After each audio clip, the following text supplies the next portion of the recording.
28 अक्टूबर 2025। चलिए आज एक दिन के कुछ घटनाओं पर नजर डालते हैं, लेकिन इन्हें अलग अलग खबरों की तरह नहीं बल्कि एक साथ जोड़कर देखेंगे। कूटनीति से लेकर रक्षा और विज्ञान तक ये सारी घटनाएं मिलकर हमें एक देश की कहानी बताती हैं, एक ऐसे देश की जो तेजी से अपनी जगह बना रहा है। तो सवाल ये उठता है कि जब कोई देश रफ्तार पकड़ता है तो वो असल में दिखता कैसा है। चलिए आज इसी सवाल के इर्द गिर्द हमारी पूरी बातचीत रहेगी। तो शुरुआत करते हैं पहले हिस्से से, दुनिया के साथ भारत के रिश्ते। देखते हैं कि ग्लोबल स्टेज पर कूटनीति और पार्टनरशिप को कैसे मजबूत किया जा रहा है। अब ये सिर्फ एक ऑनलाइन मीटिंग नहीं है, बल्कि इससे कई ज्यादा है। आसियान यानी दक्षिण पूर्व एशियाई देशों का संगठन इस पूरे इलाके का एक तरह से इकोनॉमिक और सिक्योरिटी पावर हाउस है। तो यहाँ भारत की मौजूदगी इतनी जरूरी क्यों है, आइए समझते हैं। देखिए, ये सिर्फ एक नारा नहीं है, ये लाइन एक बहुत बड़े विजन की तरफ इशारा करती है। बात सिर्फ साथ मिलकर काम करने की नहीं है, बल्कि ये इस एम्बिशन को दिखाती है कि इस पूरे रीजन के भविष्य को मिलकर शेप किया जाए, उसे लीड किया जाए। और यहीं पर पूरी स्ट्रैटेजी और भी दिलचस्प हो जाती है। भारत अपने नेशनल गोल विकसित भारत 2047 को आसियान के विजन के साथ अलाइन कर रहा है। मतलब साफ है, हमारा विकास आपके विकास से जुड़ा है और हम साथ मिलकर ही एक बेहतर भविष्य की तरफ बढ़ सकते हैं। तो कुल मिलाके हो क्या रहा है? आसियान ग्रुप और बड़ा हो रहा है, जैसा कि तिमोर लिस्ते के 11वें सदस्य के रूप में शामिल होने से पता चलता है। और भारत के साथ इसके रिश्ते और भी गहरे हो रहे हैं, जैसे 2026 को समुद्री सहयोग पर खास फोकस किया जाएगा। ये सब दिखाता है कि ये पार्टनरशिप कितनी डायनामिक और ज़रूरी बनती जा रही है।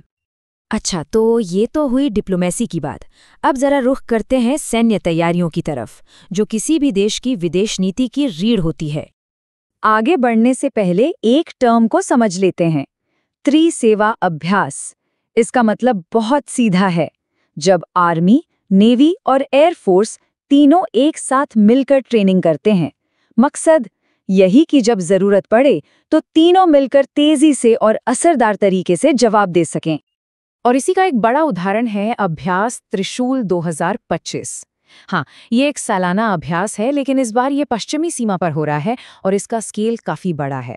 तो ये सिर्फ एक रूटीन ड्रिल नहीं है, बल्कि तैयारी और मुस्तैदी का एक साफ संदेश भी है। अब देखिए, किसी भी देश की बाहरी ताकत उतनी ही मजबूत होती है जितनी उसकी अंदरूनी बुनियाद। तो चलिए अब देश के अंदर चल रही कुछ अहम चीजों पर नजर डालते हैं। 18 साल, ये सिर्फ एक नंबर नहीं है, ये प्रोजेक्ट अरुणांक के सफर को दिखाता है। पर ये प्रोजेक्ट है क्या और देश के लिए इतना जरूरी क्यों है?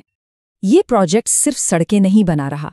सोचिए, ये दूर दराज के इलाकों को, घाटियों को देश की मुख्य धारा से जोड़ रहा है। ये हमारी सेना के लिए एक लाइफलाइन की तरह है। तो ये विकास भी है और सुरक्षा भी, दोनों का एक बेहतरीन कॉम्बिनेशन। तो एक तरफ इंफ्रास्ट्रक्चर बन रहा है, सड़कें बन रही हैं, और वहीं दूसरी तरफ प्रकृति को बचाने पर भी पूरा जोर है। सुप्रीम कोर्ट का ये फैसला हमें यही याद दिलाता है कि असली तरक्की का मतलब नेचर को नज़रअंदाज करना नहीं, बल्कि उसके साथ एक बैलेंस बनाकर चलना है। और जब हम देश के अंदर की मजबूती की बात करते हैं, तो संस्थानों की स्थिरता बहुत ज़रूरी है। न्यायपालिका में ये एक अहम बदलाव है। नए चीफ जस्टिस की नियुक्ति ये दिखाती है कि देश का न्यायिक सिस्टम बिना रुके लगातार काम कर रहा है। और हाँ, ये एक ऐतिहासिक पल भी है, क्योंकि हरियाणा से इस पद पर पहुंचने वाले वो पहले व्यक्ति होंगे। तो ये तो हुई आज की बात। चलिए अब थोड़ा भविष्य की तरफ देखते हैं। खेल, विज्ञान और टेक्नोलॉजी की दुनिया में क्या हो रहा है? ये एक जबरदस्त व्यक्तिगत उपलब्धि है। प्रीति स्मिता भोई का ये वर्ल्ड रिकॉर्ड सिर्फ एक मेडल नहीं है, ये भारत की युवा पीढ़ी के टैलेंट, उनकी मेहनत और उनके जज्बे का सबूत है।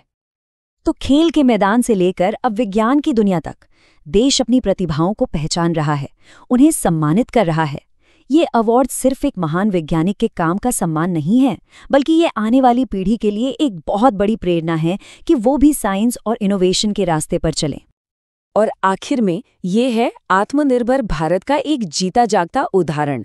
ये जो जहाज है माहे, ये सिर्फ एक नेवी शिप नहीं है, ये पूरी तरह से भारत में बना है और इसका काम है पनडुब्बियों को ढूंढ निकालना। इसका नौसेना में शामिल होना हमारी तटीय सुरक्षा के लिए और डिफेंस मैन्युफैक्चरिंग में आत्मनिर्भर बनने की दिशा में एक बहुत बहुत बड़ा कदम है। तो जैसा कि हमने देखा, कूटनीति, रक्षा, देश के अंदर का विकास, भविष्य की तरफ बढ़ते कदम, ये सारे अलग अलग धागे मिलकर एक देश की पूरी तस्वीर बुनते हैं।